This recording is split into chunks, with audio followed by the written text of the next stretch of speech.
An important thing to do, like most of the shots, just like think about like what are priorities and work smart based on that, right?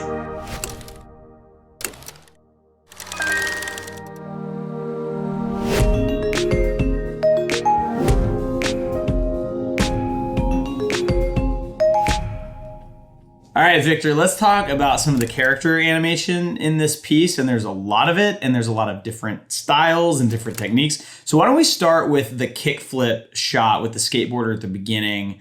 Talk us through how that shot was done. Sure, yeah. So that shot was actually animated by Taylor Peters.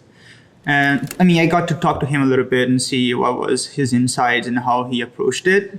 What was interesting to me was that like was fairly similar to my approach on my shots on this project.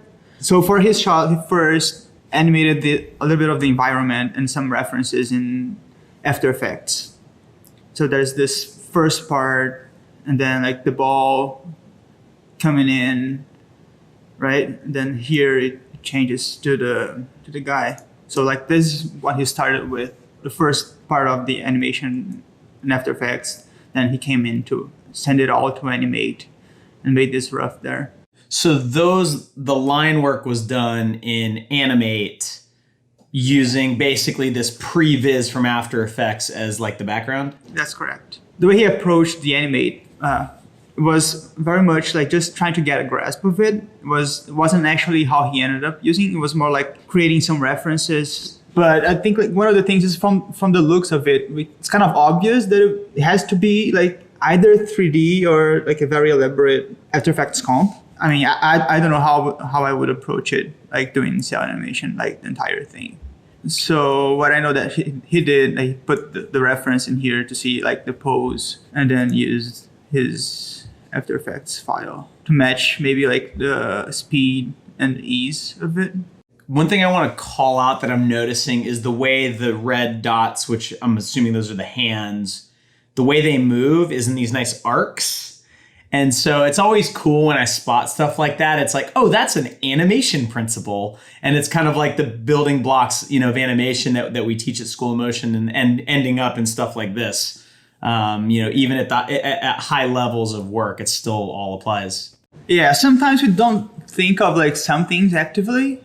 But like we're so used of like using those principles that like it's just second nature to us, right? But even so, like sometimes we do active things to make sure those are working. Like put some dots in here to make sure like the arcs are following, like the objects are moving in arcs and stuff like that. So then what does this turn into? This is now like a reference for what? For 3D, for shape layers? Since I don't think he ever have animated a 3D character before. We were kind of like in this together trying to figure out how to do this. And he had the idea of using bendy limbs from EJ. He started like playing with the rig that would work. I mean, you can see it's not entirely accurate, but it's pretty close. It's actually surprisingly close. Mine is not that close. That's a really good trick. You know, like doing character animation in 3D is a specific skill. And you said Taylor hadn't done that before, but he's pretty good at it in 2D. And so he kind of used what he's good at to give himself a reference for something that he's not as experienced with. And the result works really well. It's very clever. Yeah. And then he just grabbed everything, put it in here. So this is his character comp, and like it's a pretty straightforward comp from what I've seen. The style of the video has like this like mixed 2D and 3D things going on all the time. So this also happens in this character. So like there's like 3D layers and also some 2D layers mixed up. And I also noticed there's some like smears in here. This one here. So it duplicates. So those are manually done in After Effects by cloning specific frames and moving things around? Yeah, so this is probably time remap. Duplicating things. So for the pants, they're filled with a matte too. You know, I don't have as much experience doing character animation, but there's something about this pose that I really like, but I don't know, I can't put my finger on it, but maybe you can. Like what, you know, if you're directing Taylor, let's say, to get a good pose out of this moment right here, what are you looking for? I know, like, I think one important thing in here is just like having like some like contrast in the shape too, and something that would lead the eye to like where we want to. So this is going up and like it's kind of pointing forward, which is the direction where it's going. But I think a lot of it has to do with like skateboard, and I don't know how to skateboard. So like I think like when he was working on this, I think he also changed the movement a couple of times because he like was trying to get like a trick that he knew. So I know this changed a bit. And on the other shot too, like by the end of the video, if you see like early tests, you see like different versions of it. But for this, like this pose is different from what he had in the style frame, and I think that's why he was doing a trick that he knew.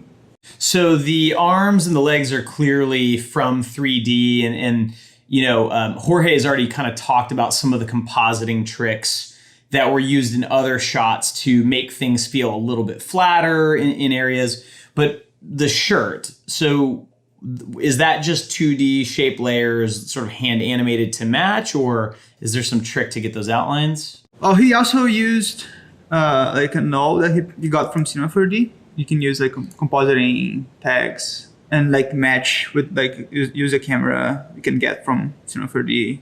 Put here, use the null, and then you can just attach to the shape, and you're good to go. That's also what he did in with the face. Yeah, that's a trick I've used before because it's just so much easier to animate 2D shapes in After Effects that if I had a 3D character's face, I would just put a null right on the face and export that and then do everything else in After Effects. What about the skateboard? The skateboard is a render from Cinema 4D. It's interesting because it's not doing the entire animation. It's like rotating this way, but then he would just add the additional animation in After Effects once he had the 3D part done. Oh, interesting. Okay, so the skateboard actually was moved to kind of fit the animation. I think what I love the most about this moment is it has this like, this might date me, but like a bullet time feel from the Matrix where it's like, it's moving at real time and then it slows down for a minute and then it speeds back up. Was it animated that way in Cinema 4D or was it time remapped? Like how did the timing kind of get worked out? No, so the timing was blocked in that first rough we saw early on, right? So he used the ball reference to get the timing right. Then out of that, he sent it to animate, roughed out animation there, and then with that here, this is the final timing. Got it. And so I think maybe what helped that illusion was everything else in the scene seemed to react to it too. So what else was going on as far as the background in that scene in After Effects? What he did is like pushed the blocks, so animated the depth of them on, and at the same time there's a taper going on here that would shift the perspective or trick. And it's a trick, right? It's not actually shifting the perspective. Yeah. So that's what you see in the final comp there. Oh, that's really clever. And so then in After Effects, was there anything else done compositing wise? Because it looked like some of these were out of focus. Yeah, some layers are like separated here, but he's using like Cineware to get this instead of like rendering the whole thing. So I think the out of focus shapes are the ones over here, the shape layers that like they don't really need to be like 3D. That's really cool. I can see one thing I think is interesting is I just noticed the shadow of the skateboarder is just a shape layer that's hand animated. And there's been a lot of that in this project. It seems like just a lot of little manual things to make it look just right. For sure, yeah. Sometimes it's just easier to trick things than to do them the right way, right? That's a beautiful quote, actually. It's easier to fake things than do it the right way. That's exactly right. It's kind of like games work with like 3D stuff, right? So that's why like Unreal is like so much faster than like, I don't know, other, like the way we used to render before. Like they're not trying to do like insanely real and how the light would behave like in real world. They do tricks that would like behave kind of like what we would expect, but it's not really real. All right, so Victor, let's talk about another shot, which this one actually, when I watched it, I was really blown away by how long it is and how much happens in it. And I'm thinking, oh my God, who's the poor animator that had to like coordinate all of these things? Turns out it was you. And it's a shot where a character's running on a treadmill and there's lasers being fired at her and lots of other things. So walk us through how that shot was pulled off. This was like a very complex shot for me too. I never animated anything like a character in 3D. So that was a first for me as well. As much as I like character animation, I don't do them like all the time here. It's one of, even like in 3D is kind of in the same thing, like the same realm. Like I like 3D, but I don't do for every project. So I always have to spend some time just like reminding myself of how I do this and how I do that. And even like if I'm doing like a walk cycle or a run cycle, I probably bring up my Animator Survival Kit and take a quick look at it again, just to remind myself of like how the steps would work, what's the physics working in there, and how the characters would move. So first thing was just working on a rough pass out of Animate and just thinking of like how would this work, right? So my first step was just to think of like the 3 stages that this would have. So first stage would be a kind of a skip hop kind of run cycle. That's the progression. Like, so like an easy run first, the character is just like not struggling at all. And then like super hard, there's a bunch of obstacles coming in towards her. And then like the last step of the process would be managing to survive, but like happy and like learning, but still difficult, right? So, and you see this progression in the treadmill too, as it starts like really flat and then it goes up. One different thing from my process than you see like from Taylor's is that like, since I didn't have like a complex background, I didn't have to start in After Effects. So I came directly to Animate to start animating, right? So this is the final rough with everything going on there. Yeah, so this is like one of probably the first rough that I sent. So Victor, what kind of reference did you look at? Because I mean, that was another thing I noticed about the shot is like, it's a character running, which is hard enough to make look right normally, but then you also have to say like, okay, she's running, and then all of a sudden it's really hard, but then she gets confident and she's running faster and stronger somehow. There's a lot that you're trying to say with the way the run cycle changes. So what were you looking at to try and get reference for that, I guess? I remember like Robert Sputnik. He has like some tutorials online. I'm not sure if I remember the name correctly, but he has like some like really nice tutorials on run cycles, skip hop. So I looked at that for the skip hop part. I probably looked at the Animator Survival Kit for the other run cycles. But that was kind of like the idea that I had in mind, like this progression of like having fun, struggling, and like confident run, right? And changing like small things that would give that impression, like the way the arms are like moving. Like the second one, it's like held more up here, like where it's like focusing a lot. And the other one, like as it's waving, like has to be like, even though it's confident, has to be like a little bit more light. And she's like used to the speed that she's in now, right?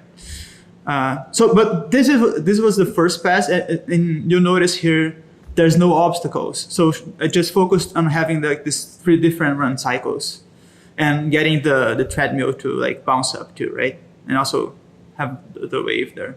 Just a quick technical thing, Victor. Did you animate? It looks like you animated this on 2s. Is that accurate? Yeah. Yeah. If I'm working on a rough, I don't really worry about like if I'm animating in 2s or 3s or 4s. I just try to get the timing right and the key poses. Since this is a run cycle, I couldn't go as high up as like 4s, just because like we needed to see how it would move, and you can't read a run cycle in 4s. So I tried to keep everything at 2s because it's too time intensive to do it in 1s. Well, and you knew that this would be going into 3D, right? So okay, so you get this approved, and you've kind of captured the emotion you want out of it. So then what's the next step? Yeah, so for this, I had to get the other parts going on here too, right? Because I had like the run cycles, but I also needed the obstacles. So the body had to move a little bit different. So my idea was to keep the legs kind of like in the same place, with the exception of like when the laser shoots, she would like jump a little bit. So you see here jumps, and like there's like some multiples and smears in there. And then like she would move the head, like the torso down, the head down to, then come up again. So I had to have all that in account here so I would know how it moves. But right after that, I went to Cinema 4D. So I was talking to Taylor, and he showed me bending limbs, and I'm so glad that exists, because like I said, I'm not comfortable with 3D, especially like character animation. Like never did this before, so I had to spend some time rigging and all that, and bending limbs just made this process so much easier. I don't know how I would have done it without it. I put the reference in those like reference objects in here, parented it to the camera so it like would stick to there. So, and every time I do this, I do a little bit different. Sometimes I use a background object. Sometimes I put in the UI too, because you can do that. But essentially, I loaded it up in here and tried to match the character position to the rough, keeping in mind that like my rig wasn't perfect, so I had to come up with like different things to make it work. So I had like the way the knee bends. Sometimes it worked. Sometimes I had to come in and dial different sliders to make sure like it wasn't like spiking or doing like weird stuff. I mean, I'm definitely noticing you have a ton of keyframes for this, which is not a surprise. Do you, and I guess like you, because you were just kind of matching traditionally animated reference, it didn't really matter how you did it, but like, were you thinking in terms of pose to pose animation in this process, or was that kind of, that was more done in Animate? So the way I approached it was like I separated by limbs, right? So first I soloed the legs, or one leg. Then I tried to get the poses right and the flow right. I remember I started like using less keyframes. So using like arcs and like using stuff to get a good movement out there. But it was hard for me to get it where I wanted. So I ended up like putting more keyframes where I needed them to get the pose working. So you can see here like this intersection here, like it's not great, but. And did you think that maybe you would fix that stuff later, or are you hoping like, okay, that's going to be one frame, no one will notice it? Oh no, I fixed most of it. So as I was animating, like I did a first pass without worrying about this stuff. Then I went back and fixed most of them. So, but like this probably have slipped for a frame or two. So, because right after it's good, you know. So I went part by part. So I animated the legs first, then I animated the torso there, and the hands were the last part. So you can see I have a process for that too. And is all of this hand animated, Victor, or like, you know, her ponytail has like some great overlapping action on it? Was that just hand animated, or did you use dynamics or anything to help you get away with something without having to do everything yourself? Yeah, I'm sure EJ or somebody who like really knows 3D would be able to do that. I wasn't able. So I just went in there, put the keyframes where I wanted to make it work. So yeah, I think this is interesting too. Like you can see this, I just have everything but the hands animated. So I don't know, thought it was kind of funny. You can see the elbow snapping sometimes. So I had to come in and like adjust parameters to make that not snap anymore. So that's one thing that kind of surprised me, because this is a rather flat scene, right? It's like, it is 3D, but you're looking at it at like a flat perspective kind of. So I thought it would be easier, but no. 3D character animation is really hard.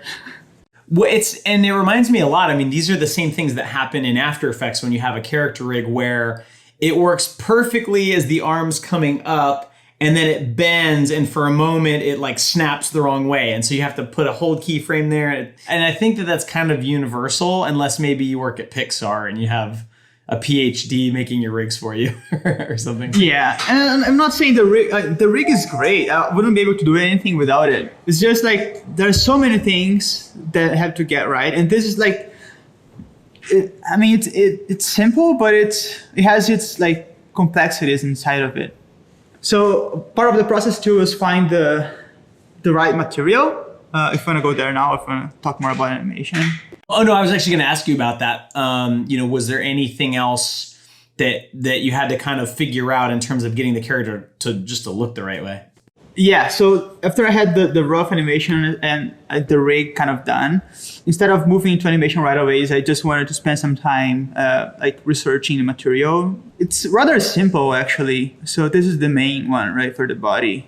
The rest is just like simple gradient for the treadmill. This one is just luminance for the shorts. I have a little bit of shadows here for the shirt because I would fix some of those things in compositing. So like as I was working on this, and I knew I would be the one compositing this, I was kind of thinking how I would approach this later on already, right? So I got this like simple color in here, and there's like a little bit of gradients and Fresnel here. And there's a luminance with a Fresnel here. I think this is the biggest trick for this material. Fresnel is just like the way it gradients from like according to the camera angle, right? I used to use this trick all the time, Victor. I love this trick because just for anyone who's watching this workshop who doesn't use Cinema 4D or hasn't used the Fresnel shader before, it's looking at the angle of every surface to the camera. If something's facing the camera, turn it white. If it's facing away from the camera, turn it black. And it gives you this instant 3D shading that you can dial up and down really easily and colorize like Victor did. I remember I even used that trick for like kind of a depth pass too. Not actually a depth pass, but like if I wanted to occlude some things, instead of like trying to come up with like trickier things, I put the Fresnel there, and like if the thing was away from camera, you wouldn't see it, and it was in. So I put that in the alpha map. Yeah, and it mimics the effect. You know, you really notice it if you look at water. If you look straight down at water, you see right through it. But as it angles away from you like this, you start seeing like tons of reflection in it. And so it mimics that effect. I think it's normally used for metal and glass. This is a really cool way of using it for motion design.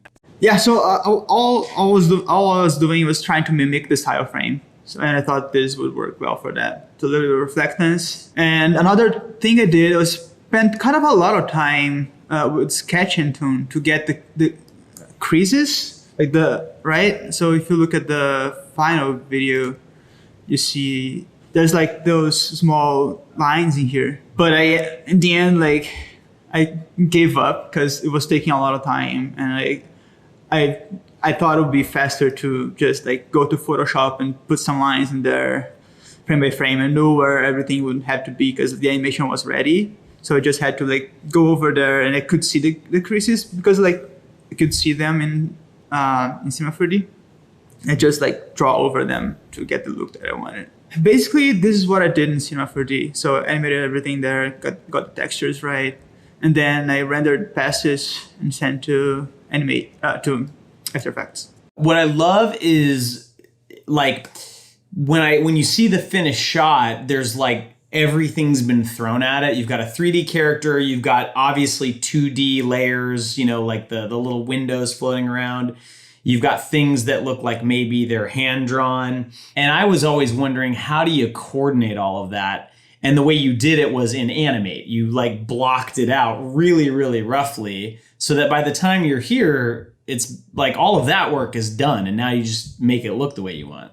And honestly, I didn't really worry about this UI stuff because I knew they wouldn't affect the other stuff, but I knew like the bats would affect the way she animated, the lasers would affect the way she animated, the wrecking ball. So the things that I knew was important, I wanted to put in the rough because I knew it would have an effect of like how everything else would behave, right? An important thing to do, like most of the shots, is just like think about like what our priorities. So in this case, I knew like character was obviously the main thing going on, and the treadmill would affect how she would run. So like as it bounces up, she would like bounce up and change the running cycle.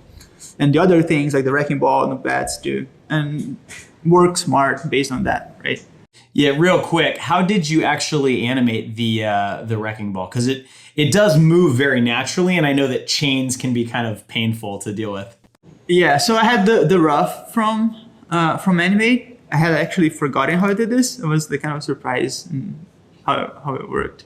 But so started with the reference, and I got the PSD layers in here and animated that according to the reference, just using the simple position. There's a adjustment layer here on top with an echo to get this is mirror in there.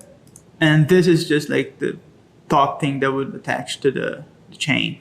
But the chain itself is actually animated a path. I had some like nose to paths that I use to get them in the right position. So I animated like that first, right? And my keyframes are all here. And just change the position, scale, rotation of these things to get the movement that I wanted. And then to get the looks, I actually grabbed one part of the chain here. So I duplicated a bunch and I had the trace path here. And is trace path, is that like a script that you use, or is that? So this is from, it's native to After Effects actually. So if you create nose to path, you can use trace path here. Right, yeah, okay. So it would like this way you can like put up an object anywhere you want in the shape that you have. So then I have some variables here. So I would see like the index according to the first node, which is this one. So node 0, I called it like that. So this layer index minus, but forget this one. So this is 48, this is 53. So I would get like a 5. And so that multiplies by a distance. So you're basically just offsetting each link in the chain based on what the layer above it or below it is. And yeah, but that's really super clever how you used the path to nulls or the nulls to path, whatever way you did it. And then you're just offsetting each one. That's really cool, man. And then instead of like choosing the position in the path manually, I just rigged them in this way. So I just had to duplicate, like once I had one, I just had to duplicate it, I don't know how many times. So 50 times or whatever. It just follows the animation of the path. Yeah. So, and then I noticed there's like some keyframes here. That's probably because once I am animating the path, the length of it changes, right? So the position of the nodes would change too. So I had to like compensate by just putting some keyframes and shifting and changing the distance. And I just like manually came in here and adjusted this so it would make it work. First of all, I'm very glad I asked you about that wrecking ball because that was a super cool trick and a really neat way of solving that problem. Let's talk about the last shot that I wanted to ask you about, which is the dragon shot that sort of transitions into this really kind of inside jokey shot of a buck and a giant ant. And there's some other logos kind of hidden in there. But there's a lot of characters and a lot of different styles of animation happening. So let's talk through that one. So first thing I did was animate the background. I knew where the dragon should be, right? So I had this grid in the ground. Just give me the correct perspective. And then I started working on the dragon. Most of it is just animating traditionally. First I created the background. Then I got this tile frame that I would use as a reference. I started from there and I traced it over just so I have like a starting point. And ignoring all the details, got the basic shape going and made it move forward first. So I'm just like considering some things, get bigger towards the cam and slows down midair. And also had this like wave-like motion because just the way it moves and like kind of wave motion too. You see like the crest like would move outward as it goes forward. So you see all of that. And then just work away backwards, following like the path and remembering that it should scale down, right? So that's how I approached it. Do you have any tips, Victor? One of the things that I find very tricky, like with the very limited amount of cell animation I've done, is getting that wave to look right. Do you have like a process for doing that, or is it just practice and you kind of know what feels right? Yes. So waves are something that always seemed like weird to me. I mean, I liked them, but I didn't know how to do them properly. So I kept trying to like move things up and down until it looks right, but it never would work until like I read it somewhere. Just like they're moving from one side to the other. So if you see like this frame, next frame, like this is here, but then the next frame it's here, then here, then here, moving a little bit. So this is basically how waves work. I always have to keep in mind that like it's always like energy being moved. Basically, you have like the basic shape, and then like you move it a bit, but then you can add more like flair to it, and you can like, so think about how the energy would behave in there. So what I like to do is, as I am moving like in one direction, I also like think of like things moving up and down, like, and the energy like would first like move one part down, and then this would like gather more energy still to move it all up. So you have like this more, have more variation instead of just like moving things from here to here. It's like a whip or something.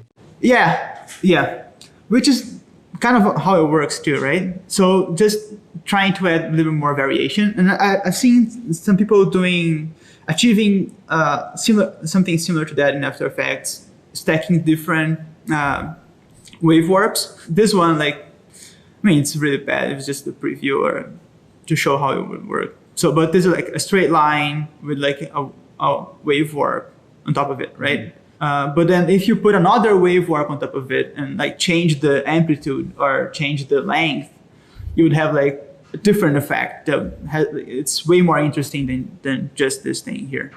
The challenge with waves is like, after you figure out how they move, it's like from left to right or right to left or whatever, is just putting enough detail there and playing with the different energies and how it would behave so that it's interesting, not like a boring like wave moving from one side to the other. So once you had the sort of rough, you've kind of figured out the big broad motions. I mean, obviously it's like a very rough sketch. How many different levels of polish does it take to end up at the final shot? Well, so for this one, like, was mostly about having different, having all the details here, right? So there's the face and like fins or whatever it is called, like belly. So first thing was having the whole body, and then I put all of this. And then, there's also the next part, right? Which is like try to match like movement. And this was like mostly just going forward and slowing down, following a path here, and like keep in mind that this like would start like bigger as it's closer to the camera, and then like kind of settling down and getting smaller. But then like all those details come later, and like this mane or fins, they would also follow like a wave-like pattern. It's a lot of detail, man. Like, how hard was it to get we can call it the mane. That's what I would call it. How hard was it to get that to look right?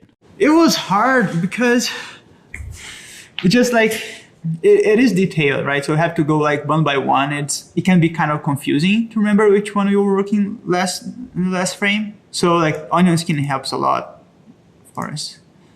But like, even so, like when it gets complex, sometimes you forget that like, this one was this. Or that maybe you forget the direction we were going to. So I have to go back and adjust things. But like once I got this, we had Claudio here because like Blend was about to happen. And he came here to help with the event. So we ended up getting him to help in this shot too. And it was actually really, really good because I don't have much experience in this. And I could see how he would work and how he would clean things up. So you see, like this is mostly on 2s. There are some things in 4s here, like the explosion, and even like towards the end here, as it got slower, it's like in 4s. So it's not really great. So Claudio came in here and he not only cleaned, he also in between some things. So this is a very traditional animation process here. It's like, you were essentially the lead animator. Claudio acted as the cleanup, and it's so funny because he's so experienced. I would feel like imposter syndrome if he was cleaning up. Yeah, of course. So then you've worked it all out, and you've got everything kind of color coded, so you can tell what part is what. But then this doesn't actually look like the final product at all. So how do you get it to look the way it ends up looking? So if you look at this, here's the compositing for the dragon. So first thing, get the body here. So this is what Claudio sent me, right? The animate cleans. So he cleaned it up in Animate and then just rendered out the shapes for you. Yeah. So in this case, you separated each part of the fin, different layers. Not the fin. This is the main, right? But like if you see the belly here, you can see more. Probably. Yeah. Cool. So it's almost like out of Cinema 4D getting an object buffer, but it's out of Animate. Yeah. I would say it's similar. But then we got to composite everything on top of it, right? So I had to put it on top and kind of manually animate this in here because actually we should probably had like another pass in Animate for this, but like time was running out. We had to finish this. So like we got some things where it was, and like just added as much as I needed here in After Effects. Yeah, so I'm kind of looking at your timeline as you're turning layers on, and it looks like most of what you did was using like the fill effect to colorize things, maybe like blurring things so you can fake shading. And so really was just a super manual process of look development. Yeah. So this is like a layer that I got from Photoshop style frame and put in here. I had to put the character here too, right? So I ended up creating a null that like followed the position of the dragon, but I did this manually too. So if you come in here, there's a character null, and I just put the keyframes where I wanted, yeah, and it's posterized time, to match. Yeah, another interesting thing here, like the wings, because I just I animated them, so it's basically just flapping randomly and following the position of the node that I had, and then I adjusted manually some places where needed. I have two because I want to feel like kind of motion blur. So, but it's actually just like a fast box blur, and then actually rotating opposite as the other one. And I'm using just the Photoshop layer in this, right? So then body, and there's the body for the other part. This gradient here, part belly, then another shadow, another fill in there, some lines, and the face, and that's from Animate. This is just such an insane amount of work.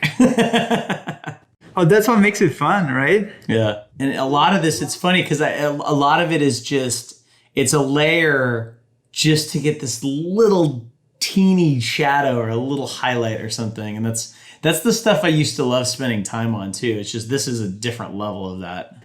Yeah, it's fun to figure out how to make those stuff. And like this is like just a little light on top. It has like simple choker to reduce and keep it like in the middle of the body. Also, this was done in After Effects too. So I had the lines and just manually adjusted them.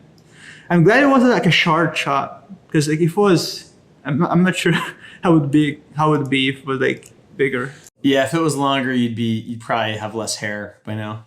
Yeah. I had the body as a mat, but this was all animated individually. All right, and so that's the dragon, and then the rest of the shot, was it just sort of a mixture of 3D elements, cell animated things? As far as all of the rest of the elements, I mean, now I understand the dragon and all of the pieces of that, and I mean, there's just dozens of pieces that were very carefully put together. What about the background and the rest of the shot? Yeah, so the background was the first thing I animated, which is basically like 3D layers and a camera. And I had like this grid at first to like just help me like better situate myself. Then I worked my way into like the explosion, trying to composite it and make it look cool.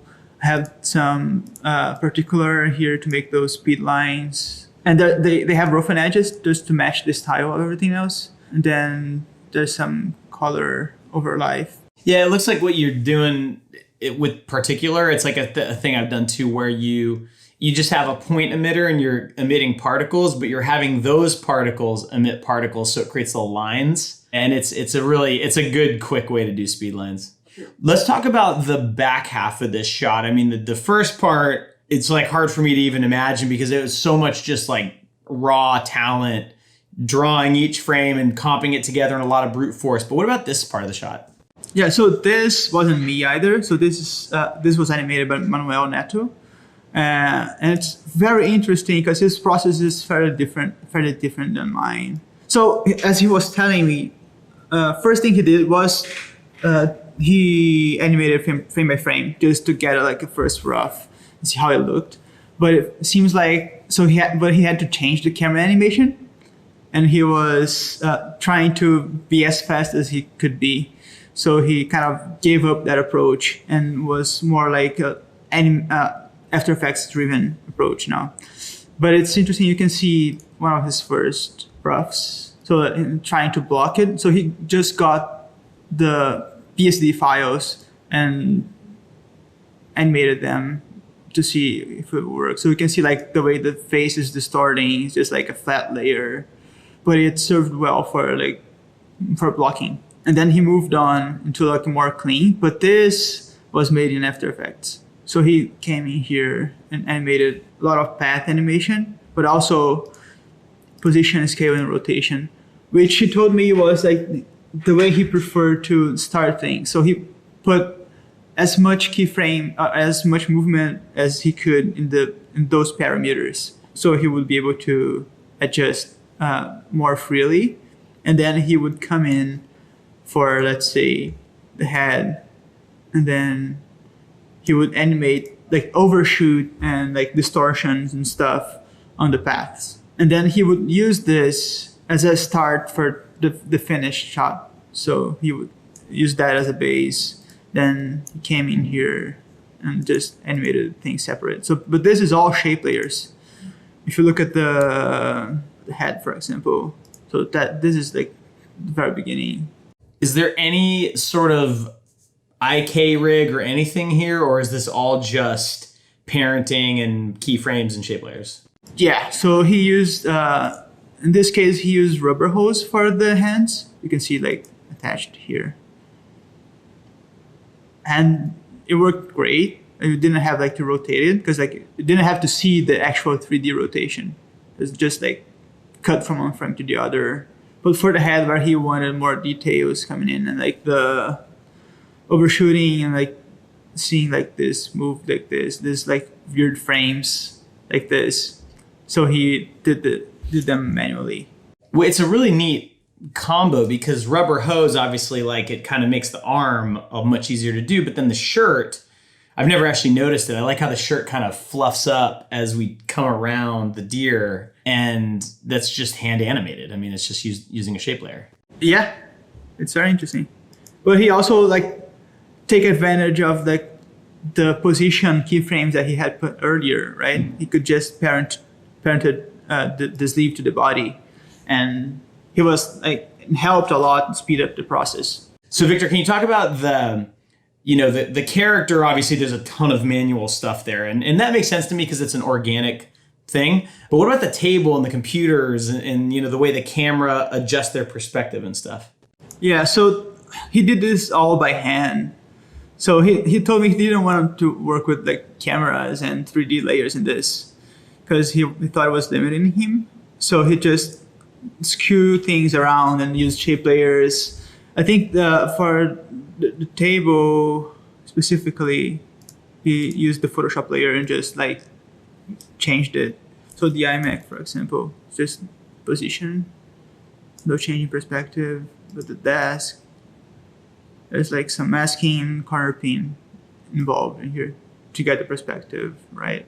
Oh, that's clever using the corner pin that way. He told me like if he would do this again, he would do it like with shape layers as he did the other stuff. I mean, I think this works really well. What I think is nice about all of this is that like he was flexible about this process and made it work like according to his needs, right? So if you look at the end, this is like regular do-week stuff. It's a lot of like lags.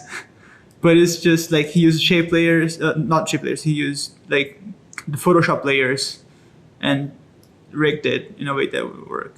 And that was it. So it was simpler than the other one.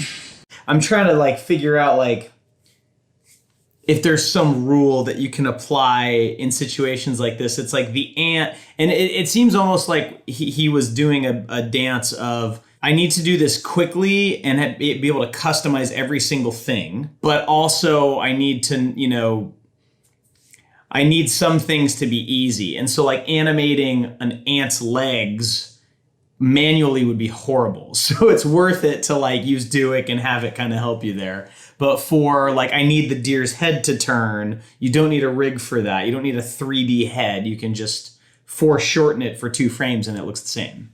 Yeah, I think like this is one of the most intriguing but also like complex things I have to think when you're like starting a shot. Just think of the best ways to approach things and see what's more important and how to use your time wisely, which is never easy, I think. And you always like go back after you finish something and see how you could have done things differently.